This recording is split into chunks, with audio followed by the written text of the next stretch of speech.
আমাদের বিপদের দিনের বন্ধু, সবচেয়ে বড় বন্ধু আল্লাহর পরে মা বাবার চাইতে সবচেয়ে বড় বন্ধু বিশ্বনবী মুহাম্মদুর রাসূলুল্লাহ। বিশ্বাস হয় আপনাদের? বিপদের সময় যিনি আপনাকে উদ্ধার করবেন সেই তো পরম বন্ধু, ঠিক কিনা? মুসিবতের সময় সমস্ত সম্পর্ক যখন কাটিং হয়ে যাবে, লেস হয়ে যাবে, বিশ্বনবীর সম্পর্কটা আপনার কাজে লেগে যাবে। সুবহানাল্লাহ। قال النبي صلى الله عليه وسلم, আমার আপনার নবী বললেন, লিকুল্লি নাবিয়্যিন দাওয়া মুস্তাজাবা। এই দুনিয়াতে যত নবী আগমন করেছেন, আদম আলাইহিস সালাম থেকে শুরু করে আমার নবী পর্যন্ত, বিশ্ব নবীজি বলেছেন সব নবীদেরকে আল্লাহ রাব্বুল আলামিন একটা স্পেশাল দোয়া দিয়েছে। সেই দোয়াটার নাম হলো মুস্তাজাবুদ দোয়া। যেই দোয়া যখন করবে সঙ্গে সঙ্গে কবুল হয়ে যাবে। সব নবীরে আল্লাহ সেই একটা করে দোয়া দিয়েছেন। আমার নবীজি বলেছেন সমস্ত নবীরা সেই দোয়াটা দুনিয়ার জিন্দেগিতে শেষ করে দিয়েছেন, উম্মতের জন্য কিয়ামতের দিনের জন্য অবশিষ্ট রাখে নাই। ওয়াইন্নী আখতাবিউ দাওয়াতা শাফাআতাল লিউম্মতি ইয়াউমাল কিয়ামাহ।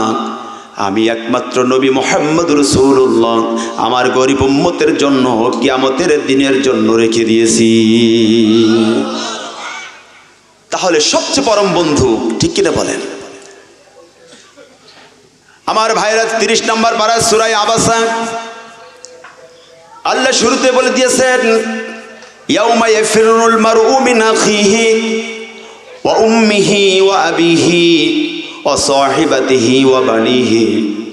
কিয়ামতের দিন সমস্ত মানুষ যখন আল্লাহর দরবারে বিচারাধীন হয়ে যাবে, আল্লাহ রাব্বুল আলামিন কিছু কিছু মানুষকে বলবেন তোমার আত্মীয় স্বজন ছিল, মা বাপ ছিল, আত্মীয় স্বজন ছিল, ভাই ব্রাদার আত্মীয় স্বজন ছিল, যাদের জন্য পাপ করেছ, যাদের জন্য সুদি ব্যবসা করেছ, যাদের জন্য মাথায় বাড়ি মেরে মানুষের সম্পদগুলো কেড়ে নিয়েছ, ওই মানুষদের জন্য এত বড় পাপ করেছ যার কারণে একটা নেকির কারণে তোমার নাজাই পড়েছে, শর্ট হয়েছে একটা নেকি। একটা নেকি তোমার জান্নাতে যাইতে বাধা, একটা নেকি যাও তোমার যাদের কারণে এত অপকর্ম করেছ, এই মানুষগুলো হাসরের মাঠে তোমার জন্য আছে, অপেক্ষায় আছে। দেখো তো একটা নেকি তাদের কাছ থেকে ম্যানেজ করে জান্নাতে যেতে পারো নাকি? অপশন দিলাম। বান্দা তখন একটা নেকির জন্য সর্বপ্রথম আপন ভাইয়ের কাছে আসবেন। তাফসীরের মধ্যে লিখেছে ভাইয়ের কাছে আসবেন, ভাইকে বলবেন, ও ভাই, দরদের ভাই গো ভাই, দুনিয়াতে আমার একটা কষ্ট সহ্য করো নাই, যদি কোনো ব্যক্তি আমার একটা কটু কথা বলতো তুমি মেনে নাও নাই, কোনো ব্যক্তি যদি আমার একটা মার দিত তুমি সহ্য করো নাই, খাবার পর্যন্ত তুমি মুখে দাও নাই, আমার মায়ের প্রতিশোধ না নিয়ে বাড়ি ফেরো নাই, আমার এত ভালোবেসেছো, আজকে আমার একটা নেকির কারণে তোমার ভাই জাহান্নামে যাচ্ছে, একটা নেকি দিবে নাকি? জনম আমার আপন ভাই, রক্তের সম্পর্কের ভাই, সেই দিন আপনার একটা নেকি না দিয়া দূর দূর করে তাড়িয়ে পালিয়ে যাবে। এরপরে যখন ব্যর্থ হয়ে গেল একটা নেকির জন্য, চলে যাবে ওয়া উম্মিহি, আপন মায়ের কাছে চলে যাবে। পৃথিবীতে যত ভালোবাসায় দেখে মায়ের ভালোবাসার মতো কোনো তুলনা হয় কি বলেন? মায়ের ভালোবাসার সাথে কোনো মিল আছে কারণ? পৃথিবীর সমস্ত ভালোবাসা যদি এক পাল্লায় রাখা হয়, জনম দুঃখিনী মায়ের পাল্লা ভালোবাসা যদি এক পাল্লায় রাখা হয়, মায়ের ভালোবাসাটাই সবচেয়ে বেশি হবে, ঠিক কিনা বলেন? মার কাছে গিয়ে বলবে, মা, তোমার সন্তানরে দুনিয়াতে তুমি এত কষ্ট করে লালন পালন করেছো, 2টা বছর বুকের দুধ পান করাইছো, 36 মণ দুধ খাওয়াইছো গো মা, 57 ইউনিট ডেলিভারি পেইন সহ্য করে তুমি ডেলিভারি করেছো, যেটা একটা সুস্থ পুরুষ, স্বাস্থ্যবিজ্ঞান বলেছে একটা সুস্থ পুরুষ 45 ইউনিট ব্যথা সহ্য করতে পারে, এর উপরে যদি 1-2 ইউনিট বেশি ওঠে সেন্সলেস হয়ে যাবে অথবা মারা যাবে। কিন্তু আমার আপনার জনম দুঃখিনী মা প্রতিটা সন্তানকে নরমালি ডেলিভারি করার জন্য 1 নয় 2 নয় 57 ইউনিট ডেলিভারির পেইন সহ্য করতে হয়। সুবহানাল্লাহ। সেই মারে বলবে, মা এত কষ্ট করে তুমি আমারে লালন পালন করেছো, জন্ম দিয়েছো গো মা, কোনো পুরুষের যদি ডেলিভারির পেইন সহ্য করার মতো কোনো অপশন থাকতো, সন্তান জন্ম নিতে একটাও বাঁচিয়ে রাখতো না, মেরে ফেলে দিত। ঠিক সেই মারে গিয়ে বলবে, মা একটা নেকি যদি দাও তোমার সন্তান আল্লাহর জান্নাতে যাবে। একটা নেকির কারণে তোমার সন্তান আটকে গেছে গো মা, দুনিয়াতে আমার কোনো কষ্ট মেনে নাও নাই। ডাক্তার বলেছিল টাইফয়েড হয়েছে, ডাক্তার বলেছিল পায়ে তেল মালিশ করতে হবে। মা রে, আমি দেখেছি দুনিয়াতে সারা রাত্রি তুমি আমার পায়ের কদমের কাছে বসে আমার পায়ে তেল মালিশ করেছো। আমি যতবার ঘুম থেকে চেতনা পেয়েছি, মা তোমারে আমি বালিশে পিঠ লাগাতে আমি দেখি নাই, পায়ের কাছে বসে তুমি তেল মালিশ করেছো। ও মা, আমার একটা কষ্ট তুমি মেনে নাও নাই, সারাদিন খাবার মুখে না দিয়ে আমার জন্য গচ্ছিত করে রেখেছো। আজকে তোমার সন্তান একটা নেকির কারণে জান্নাতে যাইতে বাধা হয়ে গেছে গো মা, মা একটা নেকি দিয়ে দাও। জনম দুঃখিনী মা সেই দিন আপনার দূর দূর করে তাড়িয়ে দিবে।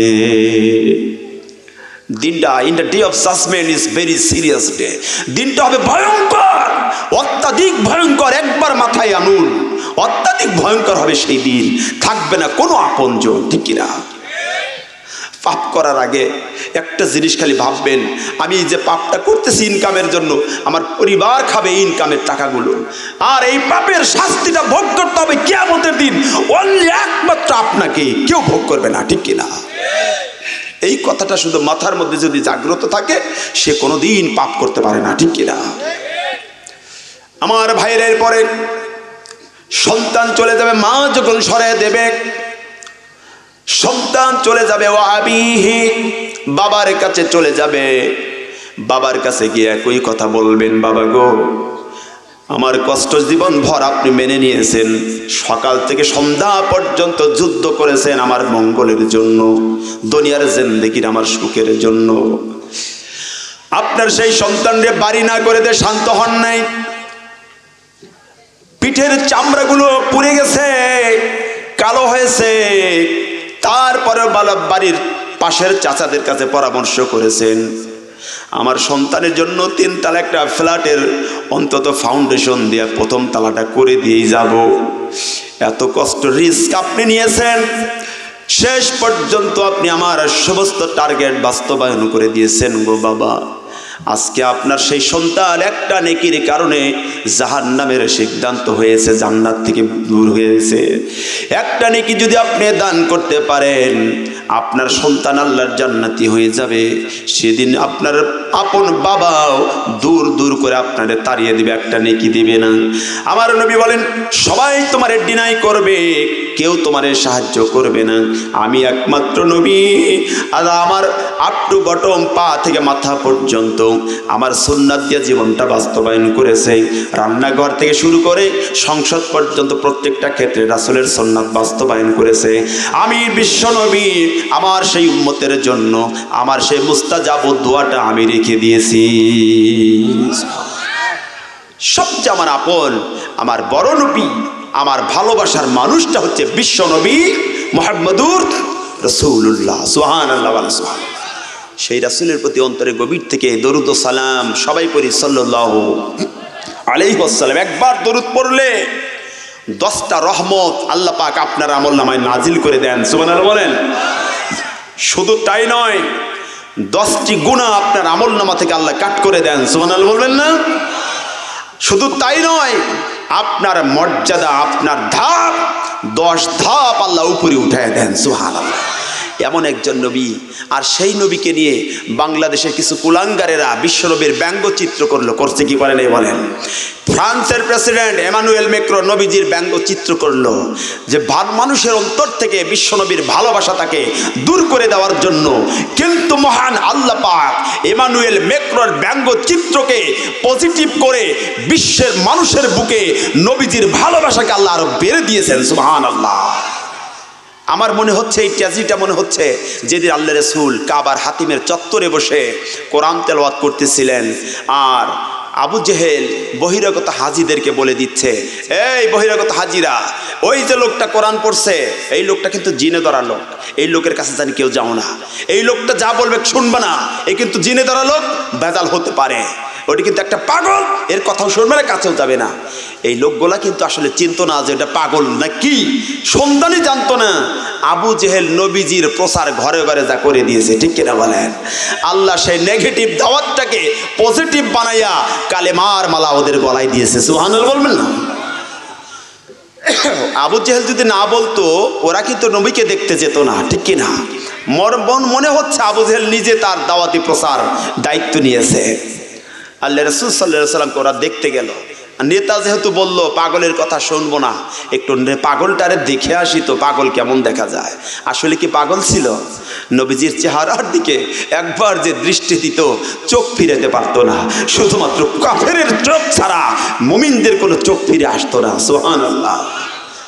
রৌদ্রের মধ্যে আমার নবী কোরআন তেলাওয়াত করতেছেন, নবীজি যখন ঘাঁটতেন ঘেমে যেতেন, ঘামগুলো মুখের সাথে লাগতো আর মনে হচ্ছে মুক্তার ডানার টুকরাগুলো মুখের সাথে লাগানো। সুবহানাল্লাহ বলেন। এত ফর্সা আছে। রাসূল সাল্লাল্লাহু আলাইহি ওয়াসাল্লাম বলছে আনা মালি, আমি হচ্ছে লাল ফর্সা, আর আমার ভাই ইউসুফ আলাইহিস সালাম হলো সাদা ফর্সা। লাল ফর্সার চাইতে সাদা ফর্সাটা আকর্ষণীয় বেশি, ঠিক কিনা বলেন? না, সাদা ফর্সার চাইতে লাল ফর্সাটা আকর্ষণীয় বেশি। রাসূল ছিলেন লাল ফর্সা। সুবহানাল্লাহ বলেন। ওরা তখন আমার নবীকে দেখতে গেল, দেখতে গিয়া আমাকে একটু চা দিন, চিনি ছাড়া দিবে না। দেখতে গিয়া ওরা আমার নবীকে দেখতে গিয়া আশ্চর্য হয়ে যাচ্ছে, এত সুন্দর মানুষ কি পাগল হয়? এর নেতা কি পাগল নাকি? নেতার কথার সাথে তো এখানে কোনো মিল দেখছি না। পাগলের সিমটম তো হবে চোখে ময়লা থাকবে, চুলগুলো উস্কো খুস্কো থাকবে, চেহারা থাকবে মলিন। এই লোকটা এত সুন্দর মানুষকে পাগল বললো কিভাবে?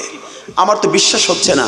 চেহারা রাসূল সাল্লাল্লাহু আলাইহি ওয়াসাল্লামের আপনার শামাইলে তিরমিজি যখন আপনি পড়বেন, রাসূলের সুরতটা নিয়ে কথা বলছে। রাসূলের এই ভুরুগুলো ছিল একদম পুর, কত চমৎকার, দেখতে ভালো, নাকটা ছিল চ্যাপ্টা একদম উঁচা, মুখটা ছিল এত সুন্দর, মানুষ দেখলে রাসূল সাল্লাল্লাহু আলাইহি ওয়াসাল্লামকে পছন্দ করে ফেলতেন। সুবহানাল্লাহ।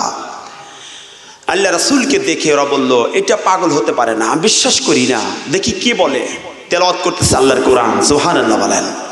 ওরা তখন কানে আঙ্গুল দিয়ে কিন্তু আসলে, নেতা বলছে যে কানে আঙ্গুল দিয়ে যাবে না, মানে কান ধরে যাও, ওর কথা শোনা যাবে না। কান খুলছে, সঙ্গে সঙ্গে কোরআনের নূর ওদের অন্তরে ঢুকে গেছে। সুবহানাল্লাহ। ঝাঁকে ঝাঁকে কালেমা পড়ে নবীজির হাত ধরে তারা মুসলমান হয়ে গেছে। সুবহানাল্লাহ। ইনি হচ্ছেন বিশ্বনবী মুহাম্মদুর রাসূলুল্লাহ।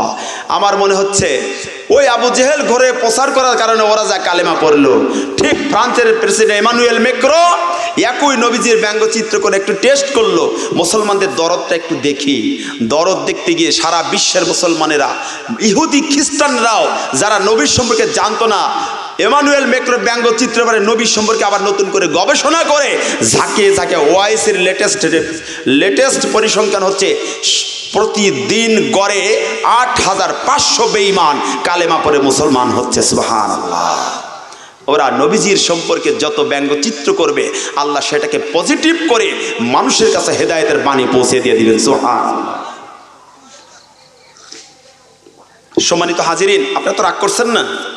কথা হবে কোরআন থেকে। কি থেকে হবে? কোরআন থেকে কথা বলে, কারণ আল্লাহ রাসূল বলেছেন মান ক্বালা বিহি সাদাকা, যারা কোরআন দিয়ে কথা বলে তারাই সত্য কথা বলে। ওমান আমিলা বিহি উজিরা, যারা কোরআন দিয়ে আমল করে তারাই প্রতিদান পাবে। ওমান হাকামা বিহি আদালা, যারা কোরআন দিয়ে বিচার করে তারাই সঠিক বিচার করে। ওমান দাআ ইলাই হুদিয়া ইলা সিরাতে মুস্তাকিম, যারা কোরআন দিয়ে মানুষকে দাওয়াত দেয় তাদের দাওয়াতটাই সিরাতে মুস্তাকিমের দাওয়াত। সুবহানাল্লাহ। এই দাওয়াতের গন্তব্য হচ্ছে, এই দাওয়াতের শুরু হচ্ছে দুনিয়া, লাস্ট ডেস্টিনেশন হচ্ছে আল্লাহর জান্নাত। সুবহানাল্লাহ। আজকের এই মাহফিলে শেষ পর্যন্ত থাকার জন্য কারা কারা নিয়ত করেছেন হাত তুলে দেখান।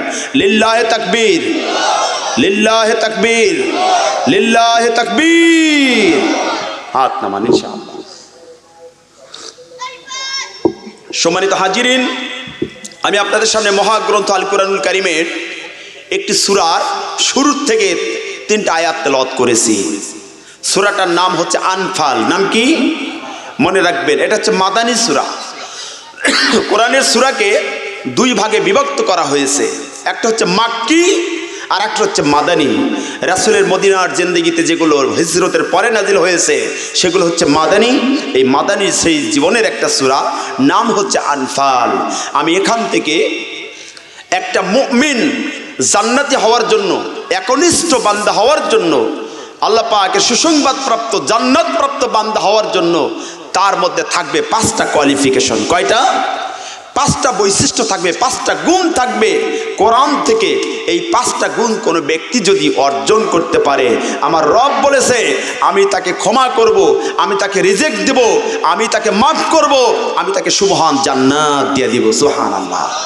আমরা এই 5টা আলোচনা আজকের এই মাহফিল থেকে শুনবো ইনশাআল্লাহ। আল্লাহ যেন আমাদের এই আলোচনাটা জীবনের সাথে মেনে নিয়ে এই 5টা কোয়ালিফিকেশন অর্জন করে পৃথিবীর থেকে বিদায় দিয়ে জান্নাতের মেহমান বানিয়ে দেন। বলেন আমিন। রাজি আছেন তো? রাজি আছেন তো ইনশাআল্লাহ? ইনশাআল্লাহ, ইনশাআল্লাহ। আল্লাহ যেন তৌফিক দান করে। আমার সাথে তেলাওয়াত করেন। আউযু বিল্লাহি মিনাশ বিসমিল্লাহির রহমানির রহিম।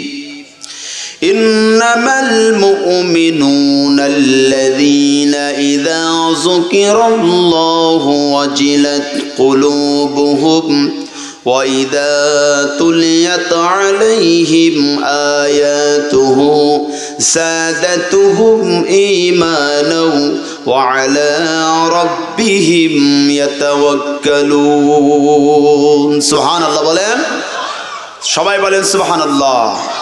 আল্লাহ বলেছেন ইন্নামাল মুমিনুন, মুমিন তো তারাই, মুমিন তো তারাই। কারা? এখনো কিন্তু কথাটা বলে নাই।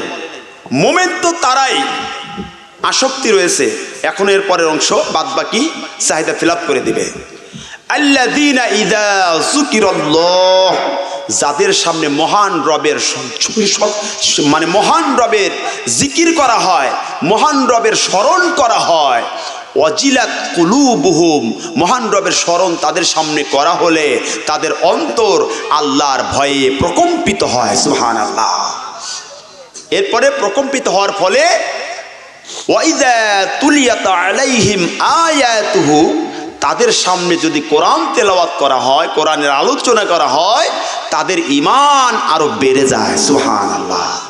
ফলে ঈমান বেড়ে যাওয়ার ফলে তাদের মধ্যে 3 নম্বর কোয়ালিফিকেশন তৈরি হয়, ওয়া আলা রাব্বিহিম ইয়াতাওয়াক্কালুন। জীবনে কষ্ট, মুসিবত, বিপদ দায় আসবে, একমাত্র মহান রবের উপর তারা তাওয়াক্কুল করবে। সুবহানাল্লাহ। এই আলোচনাটা আমি করব ইনশাআল্লাহ। মহান রব যেন আমাকে কণ্ঠ এবং যোগ্যতা দান করে। সবাই বলি আমিন। রব্বুল আলামিন বলছেন মুমিন তো তারাই যাদের সামনে মহান রবের সন্তুষ্টি, মহান রবের জিকির করা হলে, মহান আল্লাহ পাকের স্মরণ করা হলে ওয়াজিলাত কুলুবুহুম, তাদের অন্তর প্রকম্পিত হয়। কার ভয়ে? আল্লাহর ভয়ে প্রকম্পিত হয়। এখানে একটা ব্যাখ্যা দিচ্ছি। মুমিনের সামনে আল্লাহর জিকির শুরু করা হলে, আল্লাহ পাকের স্মরণ করা হলে, আল্লাহর জিকির করা হলে পুরা কোরআনটাই হচ্ছে মহান রব্বুল আলামিনের জিকির। সুবহানাল্লাহ। আল্লাহ বললেন ইন্না নাহনু নাযালনা যিকরা, আমি কোরআন, আমি এই জিকিরে তোমার উপর বিশ্বনবীর প্রতি নাজিল করেছি। ওয়া ইন্না লাহু লাহাফিজুন, আর এই কোরআনের হেফাজতকারী আমি আল্লাহ নিজে। সুবহানাল্লাহ। কেন? আল্লাহ যে হেফাজতকারী, বিশ্বাস কি হয়? বিশ্বাস হয়। বিশ্বাস যদি না হয় আপনি তাকান মাইকেল, এই যায় কি আপনার ডক্টর মরিস বুকাইলির দিকে, ফরাসি দার্শনিক ডক্টর মরিস বুকাইলি কোরআনুল কারীম যেদিন ওপেন করলো, শুরুতেই একটি আয়াত পড়ে যালিকাল কিতাব, এটা সেই কিতাব, লা রাইবা ফি, যার মধ্যে কোনো সন্দেহ নাই। মরিস বুকাইলির মাথার মধ্যে ভূত ধরলো। কি ভূত? অসম্ভব, আমি বিশ্বাস করি এর মধ্যে সন্দেহ নাই। কে বলছে? পৃথিবীর কোন কিতাবের মধ্যে আমি ভুল ছাড়া পাইনি, এটার মধ্যে ভুল আছে। Old testament, new testament, Tipitaka, Gita, Ramayana, Purana, কল্কি পুরাণ, সবার মধ্যে ভুল পেয়েছি। কোরআনকে আমি বিশ্বাস করলাম না। লাস্টে সে কোরআনকে ভুল ধরা শুরু করলো। ভুল ধরার জন্য কোরআনকে সে তেলাওয়াত করা শিখলো সৌদির এক শাইখের কাছে। 7টা বছর আল্লাহর এই কোরআন নিয়ে গবেষণা করেছে, আল্লাহর এই কোরআন শিখেছে। 12টা জ্ঞান অর্জন করলে কোরআনের তাফসীর করা যাবে। এই 12টা জ্ঞান অর্জন করল, আল্লাহর এই কোরআনের ইনস অ্যান্ড আউট, ভিতর বাইরে সব বুঝতে পারলো। বোঝার পরে যেদিন সিদ্ধান্ত নিয়েছে আজকের থেকে বাঁকা মন নিয়ে কোরআনকে ভুল ধরবো, কোরআনের মধ্যে শুরুতে আয়াতের মধ্যে ঢোকার পরে 2 পৃষ্ঠা 3 পৃষ্ঠা যখন পড়েছে, এরপরে 7টা বছর ধরে আল্লাহর এই কোরআন নিয়ে উলট পালট করে নাড়াচড়া করেছে। অ্যাট লাস্টে ডক্টর মরিস বুকাইলি একটা কথা বলেছে, the holy Quran is right, all that is said in the holy Quran is undoubtful. আল্লাহর এই কোরআনের মধ্যে যা বলা হয়েছে এ টু জেড, আমি কোরআনকে ভুল ধরতে এসেছিলাম, আল্লাহর এই কোরআনকে ভুল ধরতে এসে কোরআনকে আমি ভুল ধরতে পারলাম না। কোরআনুল কারীম আমার জীবনের ভুল ধরে দিয়েছে। সুবহানাল্লাহ। লাস্টে ডক্টর মরিস বুকাইলি কালেমা পড়ে মুসলমান হয়ে কোরআনকে বুকে নিয়েছেন। সুবহানাল্লাহ বলবেন না? হেফাজতকারী কে? বলেন হেফাজতকারী কে? আল্লাহ। আরেকজন ফ্রান্সের দার্শনিক doctor Gary Miller, doctor Gary Miller, ইউটিউবে সার্চ দিবেন ডক্টর গ্যারি মিলার, চলে আসবে লোকটা। খাটোখুটো লোকটা, গোল চেহারা। এই লোকটাও কোরআনুল কারীমের চ্যালেঞ্জ গ্রহণ করেছিল ভুল ধরার জন্য। অ্যাট লাস্টে ডক্টর গ্যারি মিলার একই কথা বলেছে, এই কোরআনকে ভুল ধরতে এসেছি আমি, আল্লাহর এই কোরআনকে আমি ভুল ধরার জন্য 15টা বছর আমি গবেষণা করলাম, সাধনা করে আমি যেই জিনিসটা পেয়েছি, ডক্টর গ্যারি মিলার 11 জন সদস্য পরিবার নিয়ে কালেমা পড়ে মুসলমান হয়েছে। এটা সেই কোরআন। জিকির হেফাজতকারী কে বলেন তো? আল্লাহ। বিশ্বাস করেন বর্তমানে ইসরায়েলের এই নাস্তিক্যবাদেরা, এই ইহুদি জাতিরা, হিটলার যে 30 লক্ষ ইহুদিকে মেরেছে, কেন মেরেছে তা দেখেছেন? ও কিছু ইহুদিকে রেখে গেছে। কেন? আমি যে 30 লক্ষ ইহুদিকে মেরেছি, পৃথিবীর মানুষ কিছু যদি বাঁচায় না রাখি তাহলে আমাকে গালি দেবে, আমি কিছু রেখে দিলাম, ওরা যেন ইহুদিকে কেন মেরেছে ওরা যেন ওদের আচরণে বুঝতে পারে, ঠিক কিনা? আজকে দেখেন ফিলিস্তিনের মসজিদে আকসায় নামাজরত মুসলমানদের উপর হাফিজে কোরআনটা তেলাওয়াত করছে, সেখানে বোমা ফিটিং করে মেরে ফেলে দিচ্ছে। এই ইহুদির বাচ্চাগুলো হিটলার কেন মেরেছে? মনে হচ্ছে যে এটা তাহলে আগে জানতো, আর বংশসহ নাস্তা নাবুদ করে দিত, কারণ ওরা নবীদেরকেও হত্যা করেছে, ঠিক কিনা বলেন? আমার ভাইরা, আমার বন্ধুগণ, ওরা যে উৎকর্ষ সাধন করেছে, চাঁদে যাচ্ছে, ওরা মঙ্গলে যাচ্ছে, সাবমেরিন আবিষ্কার করে সমুদ্রের নিচে যাচ্ছে, ওরা এত জ্ঞানী, ওরা কিন্তু আল্লাহর এই কোরআনে হাত দিতে বহু চেষ্টা করেছে, এত গবেষণা করে উৎকর্ষ সাধন করেছে, কিন্তু কোরআনের মধ্যে হাত ওরা দিতে পারবে না, কারণ হেফাজতকারী কে? আল্লাহ। যার কারণে ওরা হাত দিতে পারছে না। সম্মানিত হাজিরিন, এই কোরআনুল কারীম মহান আল্লাহ পাক নাজিল করেছেন আমাদের জীবনকে পরিবর্তন করার জন্য। পুরা কোরআনটাই হচ্ছে জিকির। এখন এই কোরআনের মধ্যে প্রত্যেকটা হুকুমটাও জিকির। নামাজ একটা জিকির, হজ একটা জিকির, যাকাত একটা জিকির, রোজা একটা জিকির, দান সদকা একটা জিকির, সৎ বিচার করা একটা জিকির। প্রত্যেকটা হুকুমটাই মহান রবের জিকির। সুবহানাল্লাহ বলেন। আমার ভাইরা, একটা জিকিরের কথা বলি, মুমিন তো সেই বান্দা হবে, মুমিন বান্দার জীবনে সঙ্গে সঙ্গে যখন আল্লাহ পাকের জিকির চলে আসবে, ফজর রক্ত হয়েছে, মসজিদের থেকে মিনার থেকে মুয়াজ্জিন সাহেব আযান দিয়ে দিল, হাইয়া আলাস সালাহ, নামাজের দিকে আসো, হাইয়া আলাল ফালাহ, কল্যাণের দিকে আসো।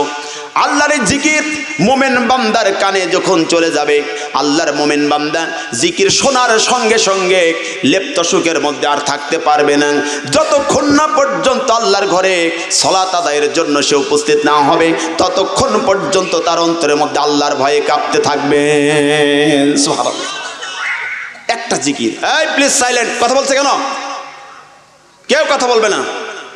2 নাম্বার জিকির হজ, আল্লাহ পাকের জিকির।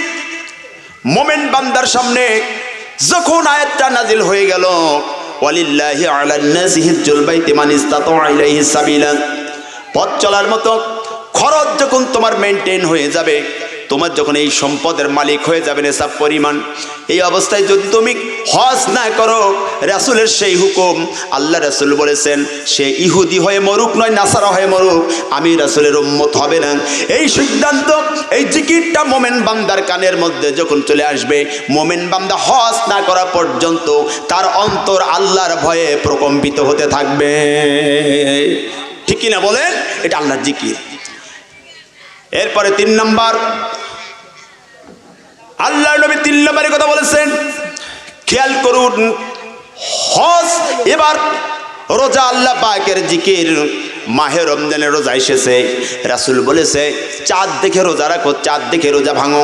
মোমেন বান্দার জীবনে চাঁদ উঠেছে, রমজানের চাঁদ উঠেছে, আল্লাহ পাকের জিকির আপনার সামনে এসে গেছে। আল্লাহর জিকির, নবীজি বলেছেন রমজান যদি না রাখে আল্লাহর হুকুমকে অমান্য করলো, মোমেন বান্দা জিকিরটা সঙ্গে সঙ্গে পাওয়ার জন্য, পাওয়ার সাথে সাথে রোজা রাখার জন্য তার অন্তর আল্লাহর ভয়ে কাঁপতে থাকবে। সুবহানাল্লাহ। إنما المؤمنون الذين إذا ذكر الله وجلت قلوبهم, মুমিন তো সেই বান্দা যার সামনে আল্লাহ পাকের জিকির করা হলে তার অন্তর আল্লাহর ভয়ে কাঁপতে থাকবে, যতক্ষণ না পর্যন্ত সেই হুকুম প্রতিপালন না করেন। সুবহানাল্লাহ। জিহাদ কার হুকুম? সবাই বলেন কার হুকুম? জিহাদ একটা মারাত্মক হুকুম, যদিও এখন আমাদের মধ্যে এরকম নাই। আল্লাহ রাসূল বদরের যুদ্ধে সাহাবীদের মধ্যে যখন বক্তব্য দিলেন, সাহাবীরা রে, আগামীকাল বদর প্রান্তে যুদ্ধ হবে, 2টা দল আসবে আমাদের সামনে, কোন দলের মোকাবেলা করবে?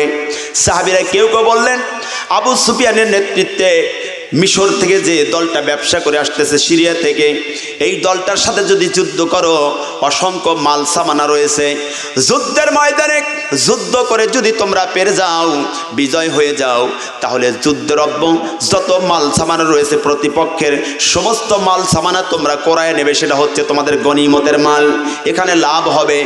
আর যদি তোমরা এই দলটাকে বাঁচানোর জন্য, আবু জেহেলের নেতৃত্বে মক্কা থেকে আর একটা দল আসতেছে 1000 বাহিনী নিয়ে, এইটার যদি মোকাবেলা করো, এই মোকাবেলা করলে সেখানে কোনো গনিমতের মালটাল নাই, তবে এই দলটাকে যদি প্রতিহত করা যায় তাহলে দিন বিজয়ের সম্ভাবনা সবচেয়ে বেশি।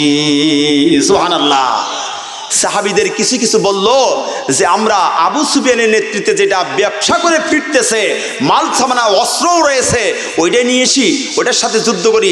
আল্লাহ রাসূল বললেন না, আমরা তো সম্পদের লোভে যুদ্ধ করি না, আমরা দিন কায়েমের লোভে যুদ্ধ করি। সুবহানাল্লাহ বলেন। বদর নামক প্রান্তে চলে আসলো, রাসূল বললেন, খুতবা দিলেন, সাহাবীরা মহান রবের জিকির, যুদ্ধ করতে হবে, ইসলামের প্রথম যুদ্ধ।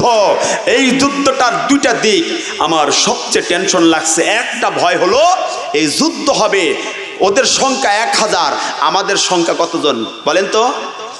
313 জন। আমার ভাই বলেছেন আলহামদুলিল্লাহ, 313 জন। আর 2 নম্বর ভয় হচ্ছে তোমরা যাদের বিরুদ্ধে যুদ্ধ করবে, 2 বছর আগে মক্কা থেকে বিতাড়ি হয়ে যে আমরা এসেছি, আমাদের আপন ভাই আসবে, আপন বাবাও আসবে, চাচাও আসবে, তাদের বিরুদ্ধে কিন্তু অস্ত্র ধরা লাগবে। ইমানের পরীক্ষা কারে বলে, ইমান কারে বলে, এই যুদ্ধে প্রমাণিত হয়ে যাবে। রাসূলকে কারা ভালোবাসে? লা ইউমিনু আহাদুকুম হাত্তা আকুনা হাব্বা ইলাইহি মিন ওয়ালিদিহি ওয়া ওয়ালাদিহি ওয়ান নাস আজমাইন। তোমাদের মধ্যে ততক্ষণ পর্যন্ত কেউ ইমানদার হতে পারবে না আমি রাসূলকে মা বাবার চাইতে, ছেলে সন্তানের চাইতে আমি রাসূলকে যত মধ্যে বেশি ভালো না বাসবে। আমি রাসূলকে যদি ভালোবাসো, বাবা আসলে ইসলামের স্বার্থে বাবাকেও টুকরা টুকরা করা লাগতে পারে। ঠিক কিনা বলে? যুদ্ধটা ঘোষণা দেওয়ার পরে দুর্বল সাহাবী যারা, তাদের অন্তরের মধ্যে কম্পন শুরু হয়ে গেল। যুদ্ধ তো ভয়ঙ্কর যুদ্ধ হবে, কেন? যদি অপরিচিত লোক হয় মেরে ফেলে দেবো, কোনো আপত্তি নেই, কিন্তু বাবা যদি সামনে দাঁড়ায়, ভয় আছে না নাই? বলেন তো আছে না নাই?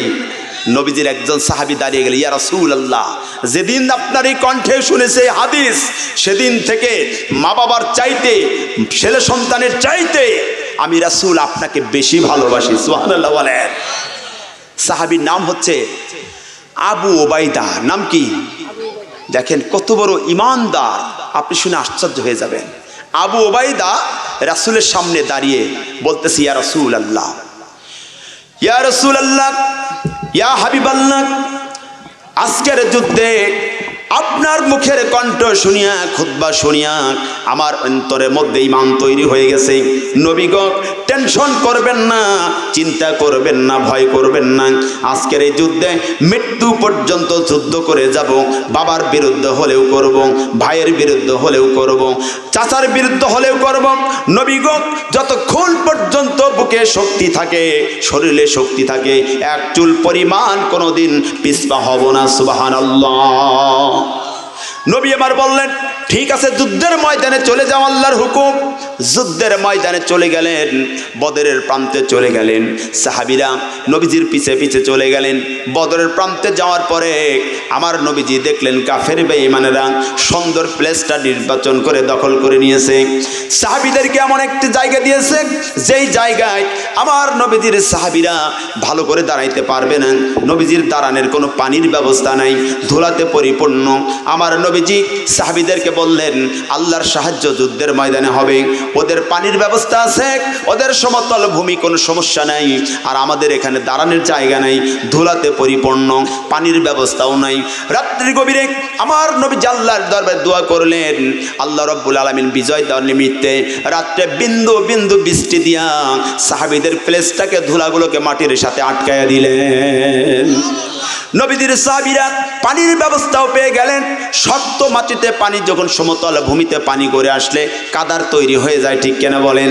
আর উঁচু জায়গায় সমতল ভূমিতে যদি বৃষ্টির পানি করে আসে, তাহলে সেই জায়গাটা ধুলা থাকতে ধুলাগুলো মাটির সঙ্গে মিশিয়ে যায়, ঠিক কিনা?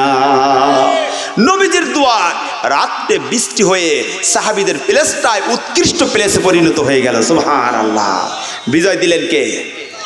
আর পরক্ষণে সেই পানি গলে গলে কাফের বেঈমানদের ওখানে গিয়ে কাদার সৃষ্টি হয়ে গেল। তার মানে বিজয়ের লক্ষণ নবীজি বুঝতে পারলেন। সুবহানাল্লাহ। নবীজির সাহাবী এবার সব সাহাবীরা নবীজির কমান্ড মেনে যুদ্ধের ময়দানে সতর্কতা ভূমিকা পালন করে দাঁড়িয়ে গেলেন। সংখ্যায় কম ছিল, কিন্তু কৌশল ছিল ভালো। নবীজির কৌশল ছিল অনেক ভালো, আপডেট কৌশল ছিল। নবীজির সাহাবীরা এমনভাবে দাঁড়ালেন, যুদ্ধের ময়দানে যাবেন এমন সময় নবীজির যুদ্ধের ময়দানে সবকে দাঁড় করে দিয়েছেন।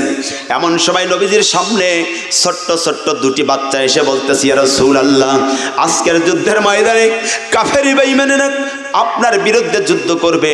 আজকে আমাদের দুই ভাইয়ের নামটা যুদ্ধের ময়দানে একটু লিখে দেন, আমরাও বদরের যুদ্ধে ইসলামের জন্য অস্ত্র ধরব, আল্লাহর হুকুম মেনে নিব। সুবহানাল্লাহ। নবীজি বললেন, তোমাদের দুই ভাইকে আজকের যুদ্ধের ময়দানে দেওয়া যাবে না, কারণ তোমাদের শক্তি কম। 12 থেকে 13 বছর বয়স মাস আর মুআউবিজ, দুজন ভাই সহদর দুই ভাই এসেছেন। নবীজি বললেন, তোমাদের শরীরে শক্তি নাই, তোমরা বড় হও, যুদ্ধ করবে ইসলামের জন্য। দুটা ভাই কান্না শুরু করলেন, নবী গো, আমাদের দুই ভাইয়ের নামটা লিখে দেন, যুদ্ধ করব, অন্তত সাহাবীদের তলোয়ারটা তো পর্যন্ত হাতে তুলে দিতে পারবো। সুবহানাল্লাহ। নবীজি বলার পরে সাহাবী দুইজন কান্না শুরু করে দিয়েছে। কান্না শুরু করলেন কেন? নবী গো, সব যুদ্ধের ময়দানে যাবে শুনেছি, যুদ্ধের ময়দানে ইসলামের জন্য যদি শহীদ হয় কোনো হিসাব নাই, সোজাসুজি আল্লাহর জান্নাত। সুবহানাল্লাহ। শুধুমাত্র একটা হিসাব হবে শহীদদের, ইগফারু লিশ-শহীদ কুল্লা যামবিন ইল্লা দাইন। শহীদের সব গুনাহ ক্ষমা করা হবে, শুধুমাত্র ঋণের গুনাহটা ক্ষমা করা হবে না। ঋণ যদি করে দেন, কারো সম্পদ যদি ঋণ করে যান, এটা বাদ দিয়ে সব গুনাহ ক্ষমা করে দেওয়া হবে। নবী গো, আমরা যুদ্ধের ময়দানে শহীদ হয়ে যাব, নামটা দিয়ে দেন। নবী গো, নাম দিয়ে দেন। নবীজি বললেন, তোমাদের বয়স কম, নাম দেওয়া যাবে না, মারা যাবে, অন্যান্য সাহাবীরা মনটা নষ্ট হয়ে যাবে। বলার পরে দুই ভাই কান্না শুরু করলেন। নবীজি বললেন, তোমাদের দুই ভাইয়ের মধ্যে একজনের নাম দেওয়া যাবে, তোমরা একটু দস্তাদস্তি করো, তোমাদের শক্তি কার বেশি, তার নামটা আজকের যুদ্ধের ময়দানে দেব। সুবহানাল্লাহ, লিল্লাহি তাকবীর। বলার সাথে সাথে মাস ছিল বড়, মুআউবিজ ছিল ছোট। ছোট ভাই বড় ভাইয়ের কানে কানে বলতেছে, ভাই তোমার শরীরে তো অনেক শক্তি, আর রাসূলের সামনে আমরা দস্তাদস্তি করবো, শক্তি পরীক্ষা হবে। তুমি তো আমারে প্রথম চান্সে নিচে ফেলে দিবে, আর রাসূল তো তোমার নামটাই লিখে দিবে, আমাকে তো দেবে না। তুমি একটা কাজ করো, অন্তত একবার না পারার ভান করে নিচে পড়ে যাও, রাসূল যেন দেখে যে মুআব্বিজের শরীরের শক্তি অনেক বেশি। সুবহানাল্লাহ বলবেন না? যুদ্ধের ময়দানে যাওয়ার জন্য কি কৌশল ভূমিকা পালন করছে রাসূল, কিন্তু এটা শুনে ফেলছেন। রাসূল শুনে ফেলছেন, না পারার ভান করে তুমি একবার নিচে পড়ো, আর রাসূল যেন বোঝে মুআব্বিজের শরীরে শক্তি কিন্তু কম নেই। সুবহানাল্লাহ। আমার নবীজি কথাটা শোনার পরে সহ্য করতে পারলেন না, আমার নবীজির চোখ দিয়ে পানি পড়ে গেল। আল্লাহর নবী কান্না ভেজা কণ্ঠ দিয়া মাস আর মুআব্বিজকে বললেন, ও মাস আর মুআব্বিজ, তোদের দুই ভাইয়ের নাম আজকের যুদ্ধের ময়দানে আমি দিয়ে দিলাম। আল্লাহর জিকির, যুদ্ধটা কার হুকুম? আল্লাহর হুকুম পালন করার জন্য দেখেন পাগল পারা হয়ে গেল। তলোয়ার দিয়ে দিলেন, মাস আর মুআব্বিজ যুদ্ধের ময়দানে চলে গেলেন।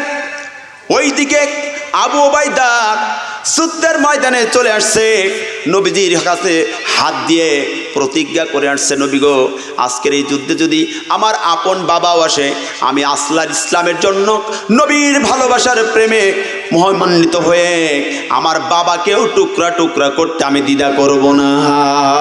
সুবহানাল্লাহ। ইমানের পথে অবিচল থেকে আমার মরণ যেন হয়, বলেন আমিন। ইমানের পথে মৃত্যু চান না?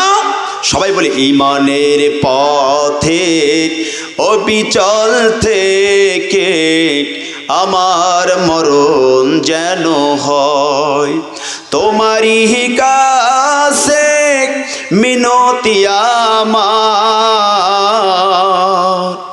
তোমারই কাছে মিনতি আমার, মহামহিম দয়াময়। ইমানের পথে অবিচল থেকে আমার মরণ যেন হয়, বলি আমি। হযরতে আবু উবাইদা নবীজির সামনে প্রতিজ্ঞা দিয়ে আসছে, নবী গো, যুদ্ধের ময়দানে ভাই হোক, বাবা হোক, চাচা হোক, যাই আসুক, ইসলামের জন্য তাকেও আজকে টুকরা টুকরা করব, দিন বিজয় করবই। নবীজি বলেছেন, তোমরা যেন গাদ্দারি করো না, আজকের যুদ্ধ ইসলামের প্রথম যুদ্ধ।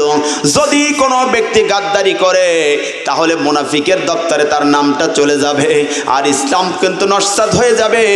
তোমরা সকলে ইসলামের জন্য আজকে নিবেদিত প্রাণ হয়ে যাবে। সুবহানাল্লাহ।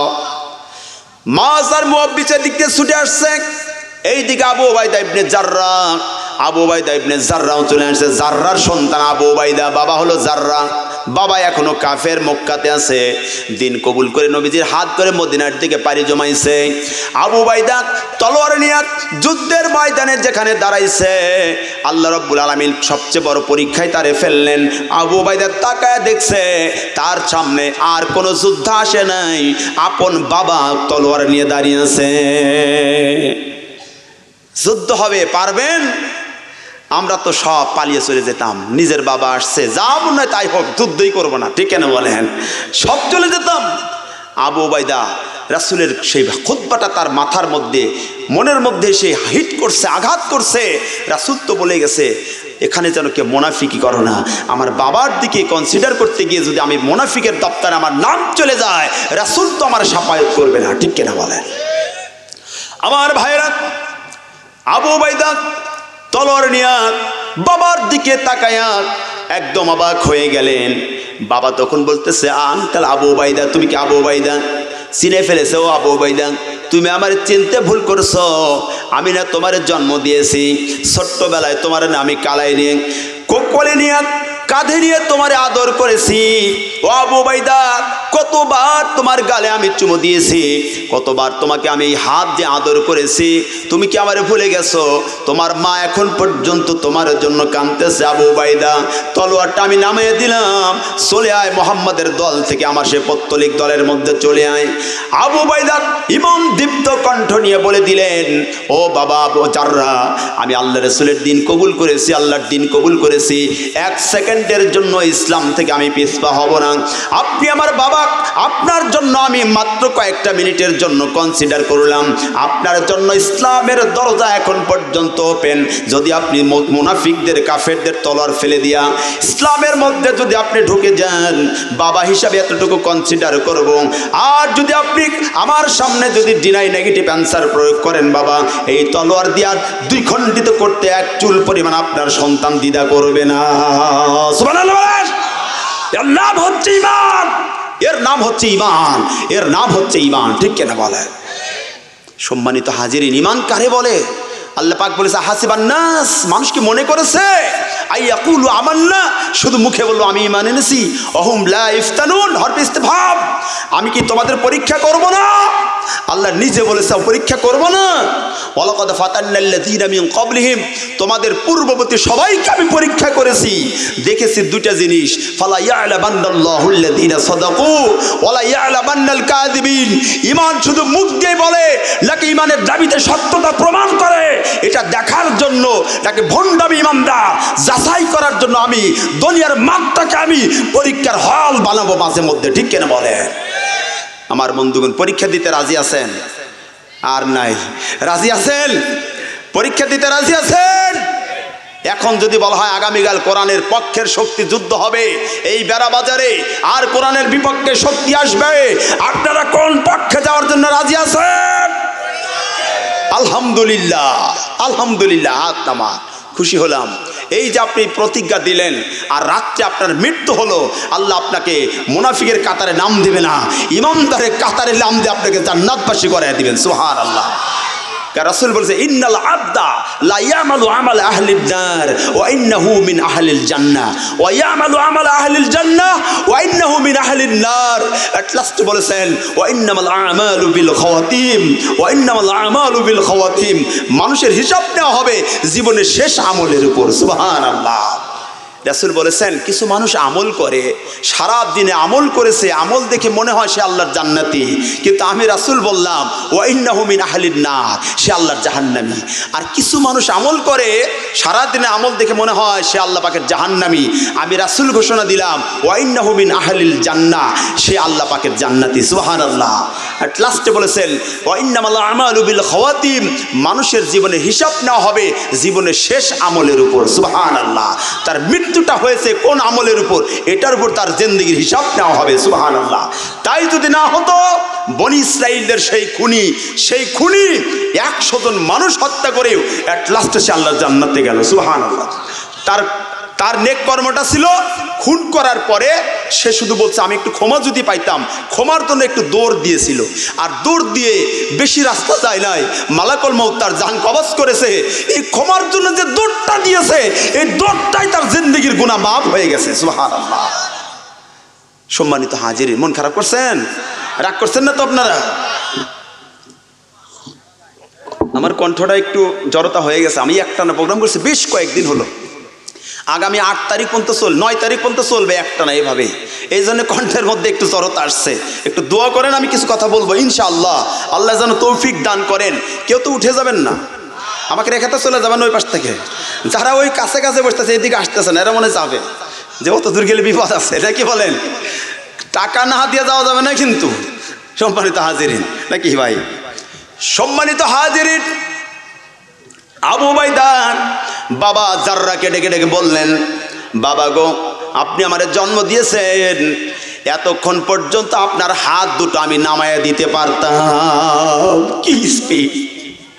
এতক্ষণ আপনার হাতকে আমি নামাইয়ে দিতে পারতাম, একটাই কারণ, এই হাত দিয়ে আপনি আমাকে কত আদর দিয়েছেন, কত আমার গাল ধরে চুমা খেয়েছেন, এই হাত ধরে আপনি কত উপার্জন করে আমাকে খাওয়াইয়েছেন, এতক্ষণ পর্যন্ত আমি হাত কেটে ফেলে দিতে পারতাম, এতক্ষণ আপনার মুখটা আমি থুবড়ে দিতে পারতাম, কল্লাটা দ্বিখণ্ডিত করতে পারতাম। আপনি আমারে বারবার ওই নলটে নিয়ে চুমু দিয়েছেন, আমাকে আদর করেছেন। বাবা গো, শেষ সময় দিলাম, আপনি যদি এখন কালেমা পড়ার স্বীকৃতি গ্রহণ করেন, ইসলামের মধ্যে ঢোকেন, তাহলেই আপনাকে আমি ক্ষমা করব। সুবহানাল্লাহ।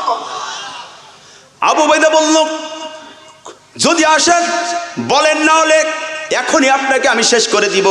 মুনাফিকি করব না, সময় আমি নষ্ট করব না। যদি অন্য কোনো সৈন্য এসে আমারে মেরে ফেলে দেয়, নবীজির দরবারে আমার নাম মুনাফিকের দপ্তরে যাবে। নবী বলে সেখানে কোনো কনসিডার নাই, সরাসরি ইসলামের জন্য অস্ত্র ধরে কাফেরদেরকে কতল করে দাও, ঠিক কিনা?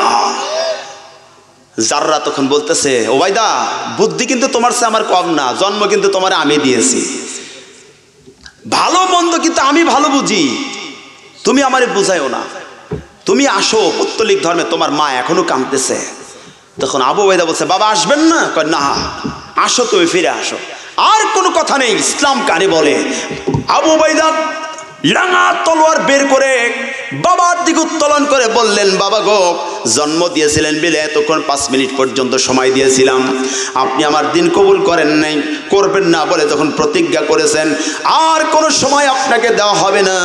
বলার সঙ্গে সঙ্গে আবু উবাইদা নিজের তলোয়ার দিয়া নিজের পিতার কলদার গর্দানকে লক্ষ্য করে এমনভাবে নারাই তাকবীর দিয়ে তলোয়ার চালিয়ে দিলেন, নিজের পিতার গর্দানকে দ্বিখণ্ডিত করে দিয়া আবু উবাইদা তাবুর দিকে চলে গেলেন। সুবহানাল্লাহ। আবু উবাইদা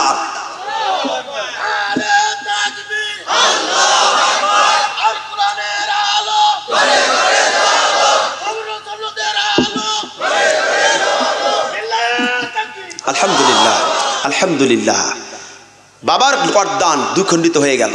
পড়ার পরে গর্দান থেকে সাউন্ড আসতেছে মুখ দিয়ে, আবু উবাইদা তুই এটা কি করলি? আমি তো তোকে জন্ম দিয়েছি, আমি তোর বাবা। ধর্মে কি এটা রয়েছে? ধর্মে কি এটা আছে? ধর্মে আছে হকুল্লাহ, হকুল ওয়ালিদাইন, হকুন নাস। হক হচ্ছে 3 প্রকার। কত প্রকার? হকুল্লাহকে বিসর্জন দেওয়া যাবে না, হকুল্লাহকে রক্ষা করতে হকুল ওয়ালিদাইন, হকুন নাসকেও বিসর্জন দেওয়া যাবে, ঠিক কিনা? কারণ সবচেয়ে বড় দাবিদার হচ্ছে আমার হকুল্লাহ, আল্লাহর হক। এখানে দিন কায়েম, দিনকে বিজয়ী করার জন্য এখানে আল্লাহ পাকের হকটা সবচেয়ে বড়। বাবাকে দেখার সময় নেই। তাবুতে গিয়ে আবু উবাইদা বাবার মায়ায় কাঁদতেছেন, কিন্তু তার টার্গেট ফিল আপ করেছেন, নবীদের আনুগত্য করেছেন, আল্লাহর জিকির 100% বাস্তবায়ন করেছেন।